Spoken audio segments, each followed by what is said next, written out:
बर्गनस्टॉक Switzerland में दोनों के दरमियान जो फासले थे उनको कम करने के लिए अपनी भरपूर कोशिश की। अगले 60 दिन में जबकि टेक्निकल नेगोशिएशन होंगी, आज अल्हम्दुलिल्लाह ईरान के सदर मेरे इंतहाई प्यारे भाई डॉक्टर मसूद पज़ेश्कियान आज पाकिस्तान तशरीफ़ ला रहे हैं और आज इंशाअल्लाह उनके साथ यहाँ पर दोनों बरादर ममालिक के दरमियान जो ताल्लुकात इन 3 महीनों में मजबूत हुए हैं उनको मज़ीद मजबूत करने के लिए आज गुफ्तगू होगी। उम्मीद है अमेरिका और ईरान तारीखी मुआहदे पर पहुंच जाएंगे। पाकिस्तान ने क़याम अमन के लिए तारीखी किरदार अदा किया। वज़ीर आज़म शहबाज शरीफ का कौमी असम्बली में इजहार ख्याल, कहा कि स्विट्ज़रलैंड में ईरान और अमेरिका के अहम तकनीकी मुज़ाकरात हुए। पाकिस्तान ने ईरान और अमेरिका के दरमियान फासले कम करने की कोशिश की।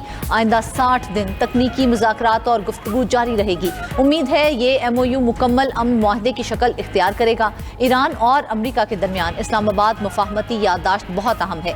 पूरी आलमी बरादरी पाकिस्तान के बेमिसाल किरदार की मोतरफ है। वज़ीर आज़म ने मजीद कहा कि ईरानी सदर आज पाकिस्तान पहुँच रहे हैं। उनका दौरा 2 तरफ़ा ताल्लुकात मुस्तहकम करने में बहुत मददगार होगा। अपोजिशन की तनकीद का जवाब देते हुए शहबाज शरीफ बोले कि 2018 के इंतखाबात की तहकीकात करवाई जाएं। अगर तब की हुकूमत कानूनी थी तो आज की हुकूमत भी कानूनी है। बात निकलेगी तो बहुत दूर तक जाएगी। वज़ीर आज़म ने ऐवान में आते हुए अपोजिशन लीडर महमूद अचकज़ई से मुसाफहा भी किया।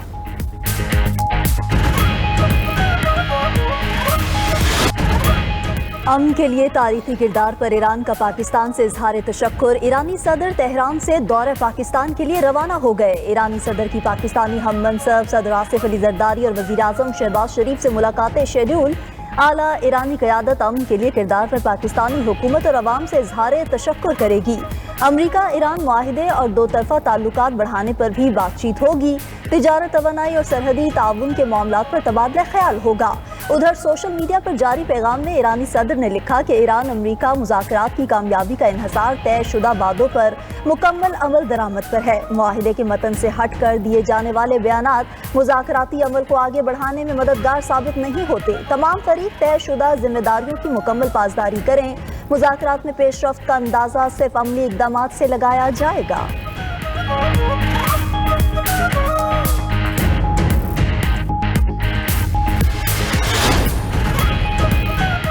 ईरानी सदर मसूद पज़ेश्कियान का दौरा पाकिस्तान बाइस फ़ख्र है। वज़ीर दिफ़ा ख्वाजा आसिफ का कौमी असम्बली में इजहार ख्याल, कहा कि स्विट्ज़रलैंड मुआहदे में पाकिस्तान का कलीदी किरदार है। खित्ते में अमन के लिए पाकिस्तान ने तारीखी किरदार अदा किया। ईरान और पाकिस्तान के ताल्लुकात नई बुलंदियों की जानिब गामजन हैं। उम्मत मुस्लिमा पाकिस्तान के किरदार को कदर की निगाह से देख रही है। ये भी कहा कि भारत पाकिस्तान के मौसर सिफारती किरदार से खुश नहीं। भारत ने दोबारा जहारियत की तो भरपूर जवाब दिया जाएगा। पाकिस्तान अपनी मगरबी सरहदों पर अमन का ख़्वाहां है। अफगान क़यादत पाकिस्तान की दहाइयों पर मुहित मेहमान नवाजी को याद रखे।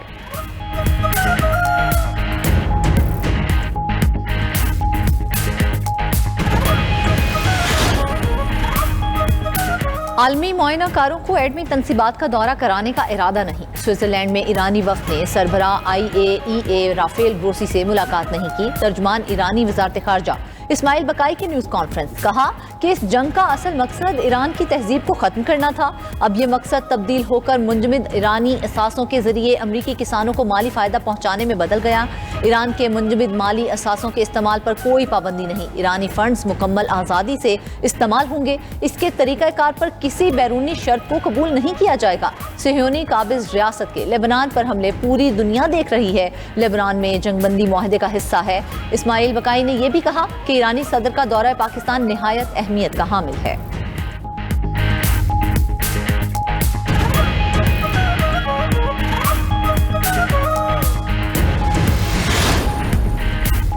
ईरान अमरीका तकनीकी मुज़ाकरात कामयाबी से मुकम्मल हो गए। अगले मरहले में आला मुज़ाकरातकार शरीक होंगे। ईरानी तकनीकी मुज़ाकराती टीम के सरबराह और ईरानी नायब वज़ीर ख़ारजा काजिम गरीब आबादी का कहना है कि अगले मुज़ाकरात में ईरानी स्पीकर पार्लियामेंट बाकिर कालिबाफ और वज़ीर ख़ारजा बासिर अराग़ची शामिल होंगे। अमरीकी नायब सदर JD वैंस, पाकिस्तान और कतरी नुमाइंदे भी मुज़ाकरात का हिस्सा होंगे। मसाइल के हल के लिए 4 वर्किंग ग्रुप्स तश्कील दिए गए हैं। पाबंदियों में नरमी, एटमी प्रोग्राम, तामीर नौ और मुफाहमती याददाश्त पर अमल दरामद पर बात होगी। ईरानी नायब सदर मोहम्मद रजा आरिफ का कहना है कि मुआहिदे के बावजूद अमरीका पर भरोसा नहीं कर सकते। इस बात की कोई जमानत नहीं, अमरीका दुश्मनी खत्म कर देगा।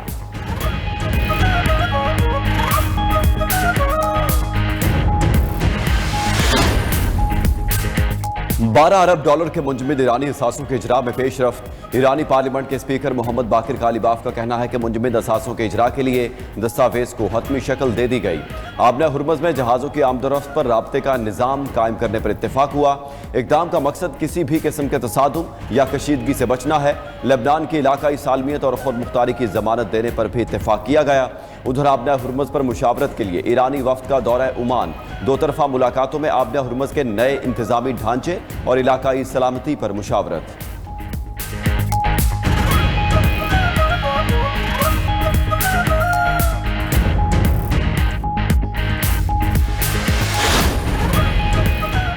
अमेरिका ने ईरान को तेल फरोख्त करने की इजाज़त दे दी। अमरीकी महकमा खजाना ने ईरानी तेल और पेट्रोकेमिकल मसनूआत की फरोख्त के लिए जनरल लाइसेंस जारी कर दिया। कहा कि ईरानी तेल की बरामदात के लिए ईरानी जनरल लाइसेंस 21 अगस्त तक मौसर रहेगा। ईरान आलमी मार्केट में खाम तेल, पेट्रोलियम और पेट्रोकेमिकल मसनूआत बेच सकेगा। स्विट्जरलैंड मुज़ाकरात के बाद ईरानी तेल की फरोख्त के लिए आर्जी लाइसेंस 60 रोज़ के लिए दिया। दूसरी तरफ आलमी मार्केट में अमरीकी तेल मजीद सस्ता होकर $73 फी बैरल की सतह पर आ गया। बरतानवी खाम तेल की भी कमी के बाद $77 फी बैरल में फरोख्त जारी।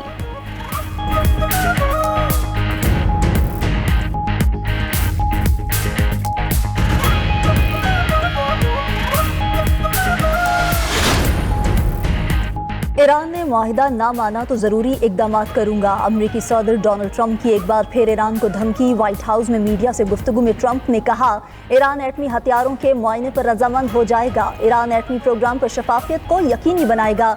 आबना हुर्मुज़ मुकम्मल तौर पर खुला है। ईरान आबना हुर्मुज़ में बहुत अच्छे इकदाम कर रहा है।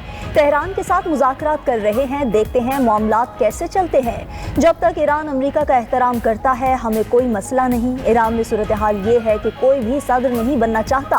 ईरान की तमाम फौजी ताकत खत्म कर दी। उनके तमाम आला रहनुमा भी मारे जा चुके।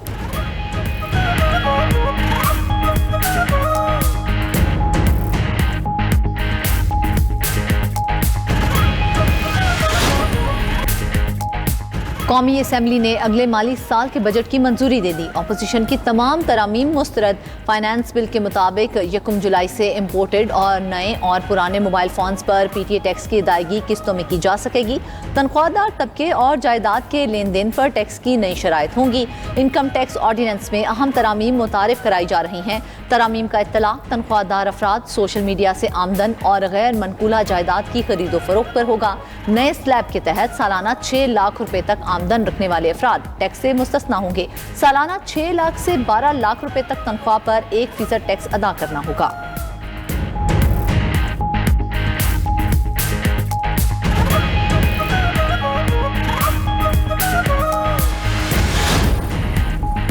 जायदाद फरोख्त करने वाले से मजमूई रकम का 2.75% एडवांस टैक्स लिया जाएगा। जायदाद खरीदने वाले पर फेयर मार्केट वैल्यू का 1.25% एडवांस टैक्स लागू होगा। फाइनेंस बिल के मुताबिक सोशल मीडिया प्लेटफॉर्म से हासिल होने वाली आमदन पर विदहोल्डिंग टैक्स की शरह 5% मुकर्रर। 2000 से 3000 सीसी तक की दरामदी गाड़ियों पर 86% ड्यूटी आयद होगी। 3001 सीसी की इंपोर्ट गाड़ियों पर 92% ड्यूटी आयद होगी। 1800 सीसी गाड़ियों पर ड्यूटीज और टैक्स 156% से कम करके 74% मुकर्रर। बड़ी इलेक्ट्रिक गाड़ियों की दरामद पर 30 से 40% कस्टम ड्यूटी आयद। PIA के जहाज़ों पर 15 साल तक सेल्स टैक्स मुआफ कर दिया गया। बच्चों की पेंसिल, कलम, शार्पनर पर 10% का सेल्स टैक्स आयद होगा। 1 जुलाई से कॉर्पोरेट कंपनी से 50 करोड़ से ज्यादा आमदन पर 8% टैक्स लिया जाएगा। फाइलर्स और नॉन फाइलर से मुतालिक कवानीन मजीद सख्त। फाइनेंस बिल के मुताबिक FBR के नोटिस की पहली खिलाफ वर्जी पर 10 लाख रुपए जुर्माना होगा। नोटिस की बार बार खिलाफ वर्जी पर जुर्माना 20 लाख रुपए तक आयद हो सकता है। 1 जुलाई से इलेक्ट्रॉनिक टैक्स मॉनिटरिंग सिस्टम नस्ब न करने पर कार्रवाई होगी। FBI की मॉनिटरिंग सिस्टम और इलेक्ट्रॉनिक टैक्स निज़ाम को खराब करने पर 5 साल की कैद की सजा हो सकेगी। इलेक्ट्रॉनिक निज़ाम में पहली खराबी पर 10 लाख जुर्माना होगा। FBI के इलेक्ट्रॉनिक निज़ाम में बार बार खराबी पर हर मरतबा 10-10 लाख जुर्माना होगा।